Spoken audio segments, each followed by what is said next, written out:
श्री रामकृष्ण लीला प्रसंग स्वामी शारदानंद जी द्वारा लिखित पाठ संख्या 5। युग की आवश्यकता।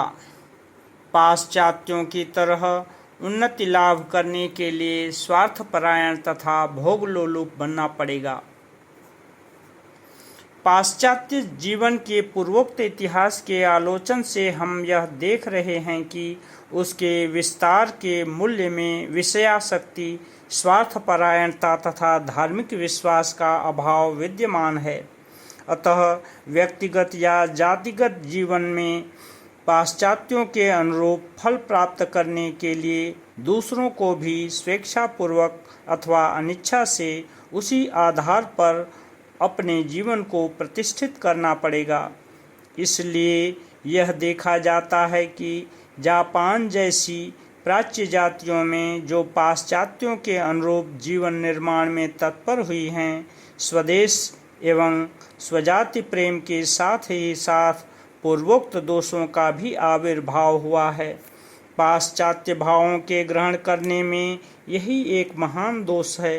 पाश्चात्यों के संसर्ग से भारत के जातीय जीवन में जो दशा उत्पन्न हुई है, उसके अनुशीलन से इस बात को और भी अधिक स्पष्ट रूप से हम समझ सकेंगे। भारत के प्राचीन जातीय जीवन का आधार। यहाँ पर सर्वप्रथम यह प्रश्न उपस्थित होगा कि पाश्चात्यों के संपर्क में आने के पहले जातीय जीवन नामक किसी शब्द का अस्तित्व भारत में विद्यमान था अथवा नहीं। उसके उत्तर में यह कहना पड़ेगा कि इस प्रकार का शब्द प्रचलित न रहने पर भी उसका जो लक्ष्य है वह किसी न किसी रूप में भारत में विद्यमान था, इसमें कोई संदेह नहीं। प्राचीन काल में समग्र भारत श्री गुरु, गंगा, गायत्री तथा गीता में श्रद्धा संपन्न था। तब गौ माता का पूजन भी भारत में सर्वत्र होता हुआ देखा जाता था और आबाल वृद्ध नर नारी रामायण एवं महाभारत आदि धर्म ग्रंथों से प्राप्त एक ही भाव तरंग को हृदय में धारण कर जीवन यापन करते थे। भारत के विभिन्न विभागों के पंडित वर्ग अपने अपने हृदयगत भावों को संस्कृत भाषा में एक दूसरे के निकट व्यक्त करने में समर्थ थे। इस प्रकार के और भी अनेक एकता संबंधी विषयों का उल्लेख किया जा सकता है एवं धर्म भाव तथा धर्मानुष्ठान ही उस एकता के श्रेष्ठ अवलंबन थे। यह बात निर्विवाद सिद्ध है। भारत का जातीय जीवन धर्म पर प्रतिष्ठित रहने के कारण भारतीय समाज में भोग साधनों को लेकर कभी विवाद उपस्थित नहीं हुआ। भारत का जातीय जीवन इस प्रकार धर्म के अवलंबन पर प्रतिष्ठित रहने के कारण यहाँ की सभ्यता का निर्माण विभिन्न प्रकार के अपूर्व उपादानों से हुआ था। संक्षेप में यह कहा जा सकता है कि संयम ही उस सभ्यता का प्राण स्वरूप था। भारत व्यक्ति एवं जाति दोनों को ही संयम की सहायता से अपने जीवन को नियंत्रित करने की शिक्षा प्रदान करता था। त्याग के लिए ही भोग है तथा वर्तमान जीवन की शिक्षा का तात्पर्य है भावी जीवन का निर्माण। इस बात का सभी को निरंतर स्मरण दिलाता हुआ व्यक्ति एवं जाति के व्यावहारिक जीवन को वह सर्वदा उच्चतम लक्ष्य की ओर परिचालित करता था। इसीलिए भारतीय वर्ण या जाति विभाग अब तक किसी श्रेणी के स्वार्थ पर चोट पहुंचाने का तथा उनके उत्कट असंतोष का कारण नहीं बना। समाज की जिस श्रेणी के वर्ग में जिस व्यक्ति का जन्म हुआ है, उस वर्ग के लिए निर्धारित कर्तव्यों का निष्काम भाव से पालन करने से ही वह जब दूसरों के साथ बिना किसी भेदभाव के मानव जीवन के मुख्य उद्देश्य ज्ञान व मुक्ति का अधिकारी बन सकता है, तब उसके लिए असंतोष का कारण ही क्या रह जाता है। वर्ग विशेष के भोग सुख संबंधी तारतम्य के विषय पर पाश्चात्य समाज की तरह प्राचीन भारतीय समाज में जो विरोध उपस्थित नहीं हुआ, उसका भी यही कारण है कि जीवन में उच्चतम लक्ष्य में समाज के प्रत्येक व्यक्ति का समानाधिकार था। प्राचीन भारतीय जाति जीवन के संबंध में पूर्वोक्त विषयों की ओर ध्यान रखकर अब हमें यह देखना है कि पाश्चात्यों के संसर्ग से उसमें किस प्रकार के परिवर्तन हुए। पाश्चात्यों का भारताधिकार एवं उसके परिणाम।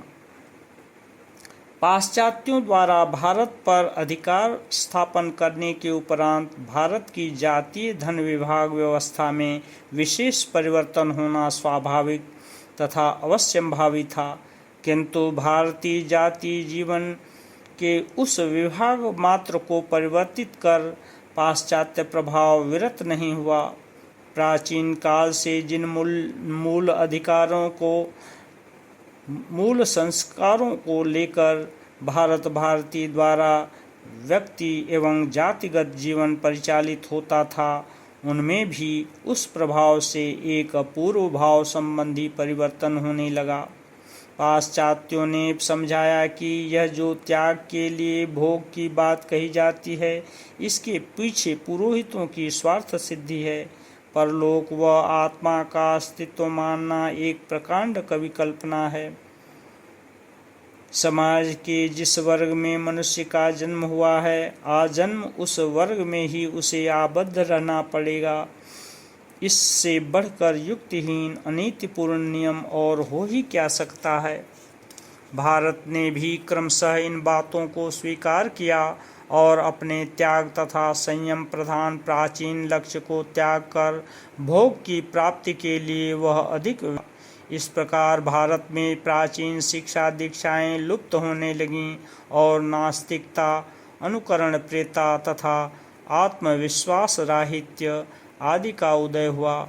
इन्होंने उसे मेरुदंडहीन प्राणी की भांति नितांत निर्बल बना डाला। भारत ने यह अनुभव किया कि अब तक उसने जिन विषयों को श्रद्धा के साथ स्वीकार कर यत्नपूर्वक उनका अनुष्ठान किया है, वे अत्यंत भ्रमपूर्ण हैं। वैज्ञानिक शक्ति संपन्न पाश्चात्यों का यह कहना है कि भारत के संस्कार त्रुटि युक्त तथा अर्ध बर्बरतापूर्ण हैं, संभवतः सत्य हैं। भोग लालसा मुग्ध भारत अपने पूर्व इतिहास तथा प्राचीन गौरव को भूल बैठा। स्मृति भ्रष्ट होने के कारण उसका बुद्धिनाश उपस्थित हुआ एवं उससे उसका जातीय अस्तित्व भी विलुप्त होने लगा। साथ ही ऐहिक भोग की प्राप्ति के निमित्त अब उसे दूसरों पर निर्भर बनना पड़ा, जिसके फलस्वरूप वह भोग भी उसके लिए दुष्प्राप्य हो गया। इस प्रकार योग और भोग इन दोनों मार्गों से च्युत होकर कर्णधार रहित तरणी की तरह वह दूसरों का अनुकरण करता हुआ वासना रूपी वायु से परिचालित हो निरुद्देश्य भ्रमण करने लगा। पाश्चात्य भाव की सहायता से भारत को सजीव करने का प्रयास तथा उसका परिणाम। तब सब ओर यह कोलाहल मचाया गया कि भारत में जातीय जीवन का अस्तित्व कभी भी नहीं था। पाश्चात्यों की कृपा से ही अब उसका उन्मेष हो रहा है, किंतु उसके पूर्ण आविर्भाव में अब भी अनेक बाधाएं विद्यमान हैं। भारत के दुर्निवार्य धार्मिक संस्कार से ही उसका सर्वनाश हुआ है।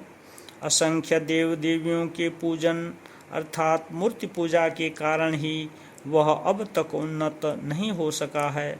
अतः उन्हें त्याग दो, विनष्ट कर डालो, तभी भारतीय सजीव हो उठेगी। उस प्रकार ईसाई धर्म एवं उसके अनुकरण के फलस्वरूप एकेश्वरवाद का प्रचार होने लगा। पाश्चात्य का अनुकरण कर सभा समितियां स्थापित होने लगीं एवं उनके द्वारा प्राणहीन भारत को राजनीति, समाज तत्व, विधवा विवाह तथा स्त्री स्वाधीनता की उपयोगिता के बारे में नाना प्रकार के उपदेश दिए जाने लगे, किंतु उससे उसका अभाव तथा हाहाकार दूर न होकर दिन प्रतिदिन बढ़ने ही लगा। रेलवे, टेलीग्राफ आदि पाश्चात्य सभ्यता की सारी वस्तुएं धीरे धीरे भारत में उपस्थित की गईं, किंतु सभी प्रयास व्यर्थ सिद्ध हुए। जिस भावमय प्रेरणा से भारत सजीव था, उसकी खोज तथा पुनः प्रवर्तन की चेष्टा, इस सब के द्वारा कुछ भी न हो सकी। दवा का प्रयोग यथास्थान न होने के कारण रोग ज्यों का त्यों बना रहा। धर्म प्राण भारत में धर्म की सजीवता के बिना वह कैसे जीवित हो सकता है। पाश्चात्य भाव के विस्तार से जो धर्मग्लानि हुई, नास्तिक पाश्चात्य में उसे दूर करने की सामर्थ्य ही कहाँ है। पाश्चात्य स्वयं असफल होकर दूसरों को कैसे सफल बना सकता है। भारत के प्राचीन जाति जीवन के दोष गुणों का विचार। पाश्चात्यों द्वारा अधिकार किए जाने से पूर्व भारत के जाति जीवन में कुछ भी दोष नहीं था, यह नहीं कहा जा सकता, किंतु जातीय शरीर सजीव रहने के कारण उस दोष को दूर करने की स्वतः प्रवृत्त चेष्टा उसमें सदा परिलक्षित होती थी। जाति एवं समाज के भीतर इस समय उस चेष्टा की विलुप्ति को देखकर यह समझना चाहिए कि पाश्चात्य भाव के विस्तार स्वरूप दवा के प्रयोग से रोग के साथ साथ रोगी भी समाप्त होने जा रहा है। पाश्चात्य भाव के विस्तार से भारत में वर्तमान धर्मग्लानि। अतः यह स्पष्ट है कि भारत की धर्मग्लानि भारत में भी यथेष्ट रूप से प्रसारित हुई है। वास्तव में पृथ्वी में इस समय उसका प्राबल्य देखकर आश्चर्यचकित होना पड़ता है।